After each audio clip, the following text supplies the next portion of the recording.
பிரியாணி சாப்பிட்டீங்க, எப்படி ப்ரோ இருந்தது? சூப்பரா இருக்கு. ஆல்ரெடி ஒரு வாட்டி வந்திருக்கேன். இது ஃப்ரெண்ட்ஸோட இப்போ செகண்ட் டைம் வந்தேன். சூப்பரா இருந்தது. டேஸ்ட் வைஸ் குவான்டிட்டி வைஸ் நல்லா அதிகமா இருந்தது. தவா கறியும் சரி பீஃபும் சரி நல்லா கறி நல்லா ஜூஸியா சாஃப்டா சூப்பரா இருந்தது. Okay bro. எங்க இருந்து வரீங்க? நான் வந்து ட்ரிப்ளிகேட்ல இருந்து வீடு, ஆபீஸ் வந்து இங்க சேத்பட் கிட்ட. சரி இன்னைக்கு லஞ்ச் பிளான் பண்ணிட்டு அப்படியே இங்க வந்தோம்.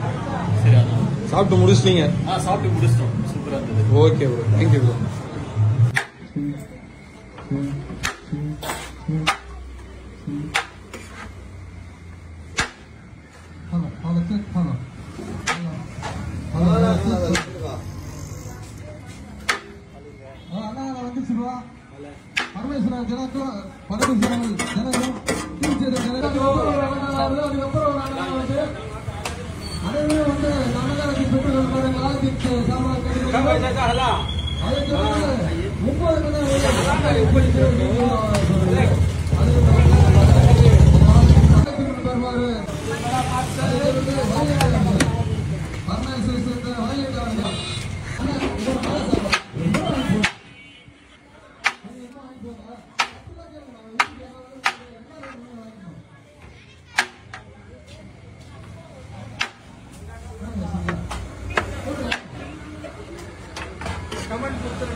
எல்லாம் ஒரு வேளை தான் சாப்பிடுறாங்க, நீ மட்டும் தான் 2 வேளை சாப்பிடுறீங்க.